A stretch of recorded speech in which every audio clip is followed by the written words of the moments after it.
All right, everybody, we're here at RocknPod 2025 yet again at the Nashville Fairgrounds, and we're privileged to be joined by Brian Forsythe. Buddy, I appreciate you coming out and taking the time to talk with us. Yeah, my pleasure. Man, we have so many questions, and I've got my partner here, my partner in crime, Tommy, and I know he has 1,000 questions for you. Just a huge fan, man. Yeah. Very excited to talk to you. Yeah. So, I want to start out by saying I saw you guys here in town. I think it was at the old Municipal Auditorium, which is now, I don't know what they call it now. It's like the state building or something. I don't know what it's called. And I remember, matter of fact, I think you were with me, if I remember correctly. And I remember the bassist coming in during sound check or something. I remember my chest rattling. My whole body was rattling from how loud you guys were. How's your hearing doing? Good. Considering. Considering. So let's go all the way back to the beginning, if that's okay with you. What really was there ever an inspiration point to you as a kid that said, you know what, I think I might be good at music? Well, even before that, when I saw the Beatles on Ed Sullivan. Oh, wow. Oh, my gosh, yes. I mean, I didn't, I was only like, I don't know, kindergarten or first grade or something like that.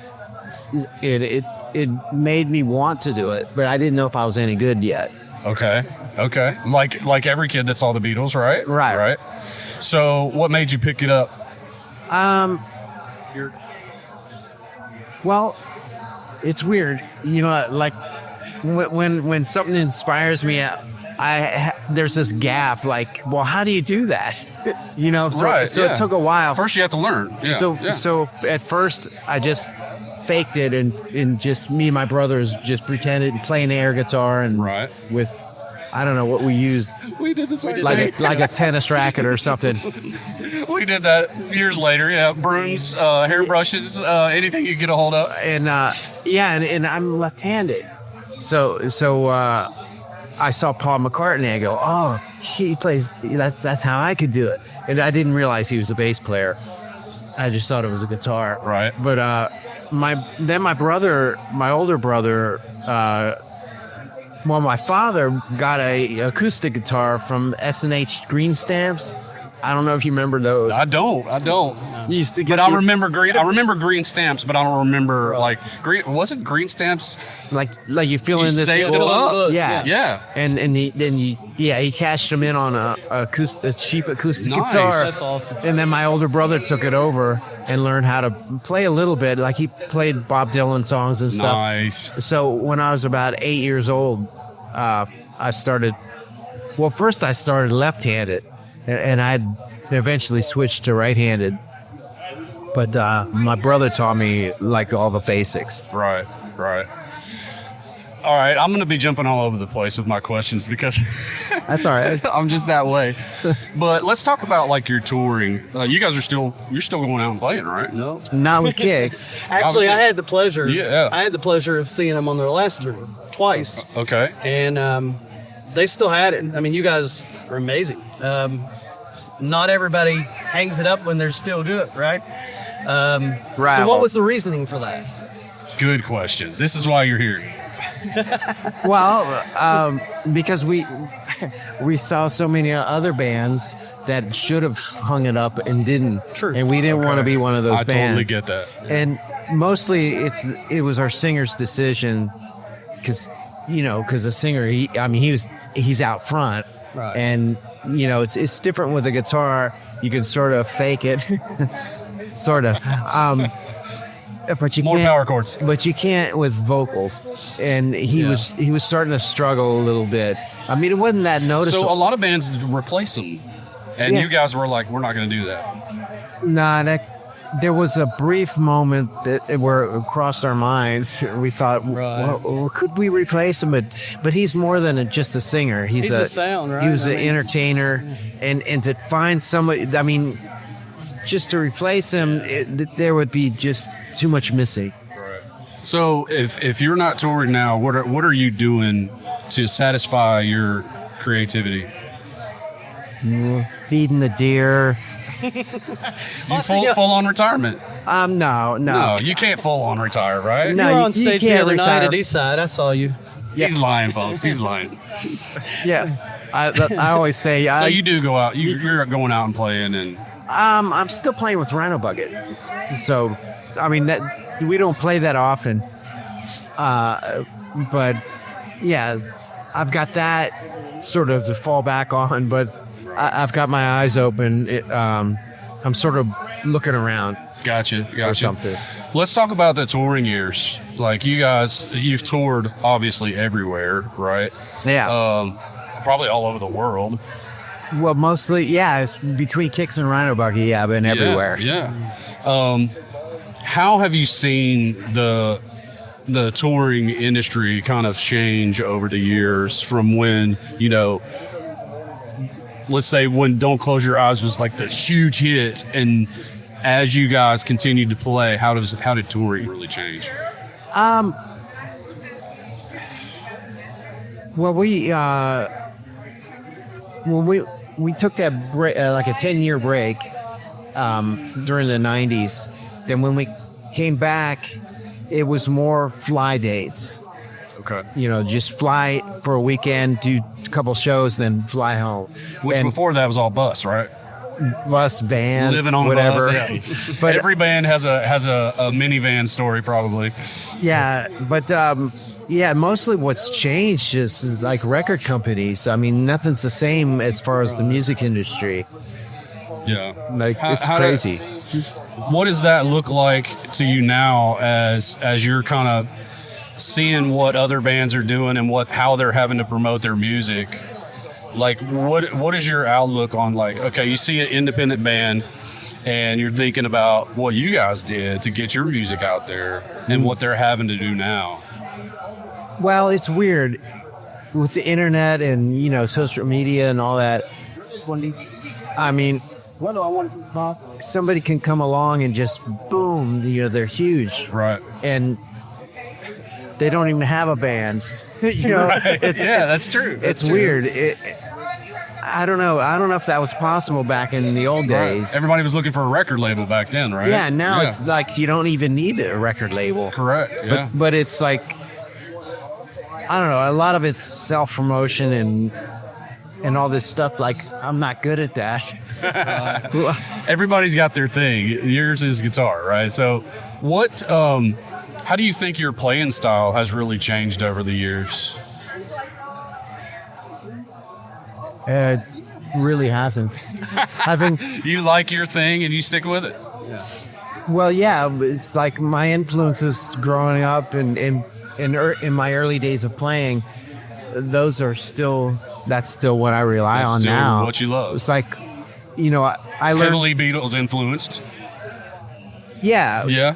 Sort of Beatles, but further on, like Cream, and then there was the Allman Brothers and Leonard Skinner and ZZ Top and that all those excellent 70s. influences. Yeah. And then AC/DC. The AC/DC was probably I can't say my last real influence, but a big one.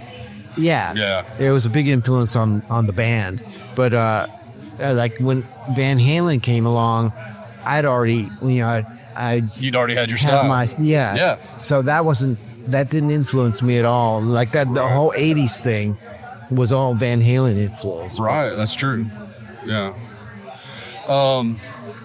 So since you're kind of semi-retired, are you involved at all in finding new talent?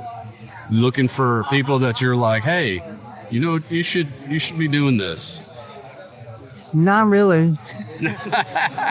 So how long I don't have go out much. How long have you been in Nashville? You like live feeding in the deer, right? You live in Nashville? Yeah. Okay. So how long have you been here? About 6 years now. 6 years now? Okay. And have you seen the resurgence of metal music in Nashville? It seems like a lot of young bands. It seems like it's grown. It's exploded here. Yeah, I mean, before I moved here, you think about Nashville, you think country music. Exactly. And it's not. It's everything. It's Yeah. And, especially, like, I try to avoid Broadway, but down we on all? Broadway, you walk around down there, and there's a couple places that'll have a country band, but you don't hear country. Yeah. It's weird. Yeah, yeah. Very true. Very true. The landscape's changed. What was your deciding factor to come to Nashville? The home crisis. Yeah. I was in California. Yeah. And I got a buddy out there. I know exactly what you're talking about. oh man, between the home prices and gasoline, Yeah, it's dude. just ridiculous. Yeah. And I mean, I was out there for 26 years, and my girlfriend out there, when our relationship ended, she owned the house. So I was like, all of a sudden, I was like out on my own. Like I had to leave, and I go, what am I gonna do now? You're like, I'm a fully established musician here, and I don't have a house. What's going on? and I couldn't imagine paying a rent, because the rent out there is nuts. more than a mortgage. Sure. So I said, well, I got to do something, and I was looking around out there for something to buy. Yeah. But what I could afford wasn't what I wanted. I totally get it. And it was, and then not a few of my friends had moved here before me, and they were telling me about how It seems like a lot of, and we know this to be true, but it seems like a lot of the rock stars are moving to Nashville.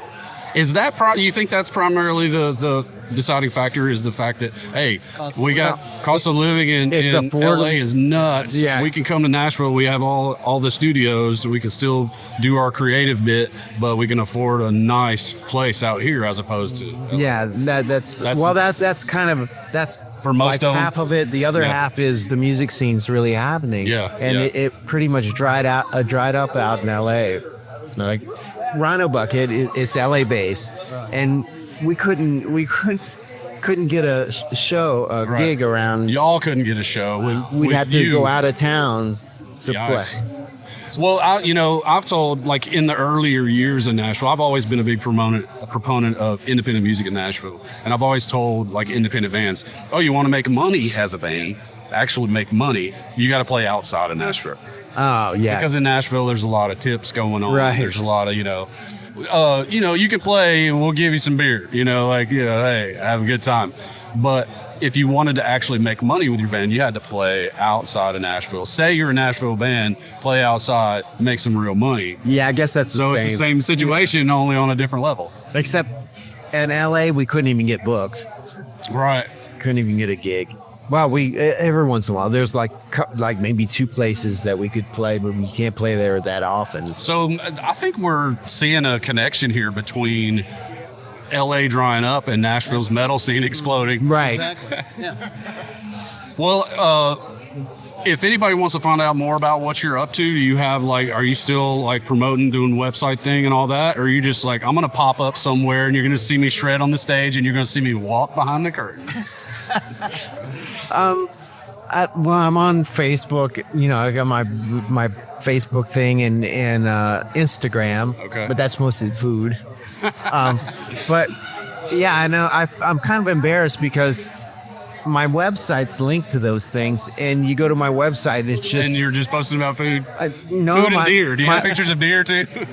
I do on Instagram. Yeah, of course. Yeah. But it's Tennessee, y'all. We gotta have deer on there. But my website, I haven't updated it in probably 10 years. It's Nice. just sitting there. And it's like I need a website manager or something.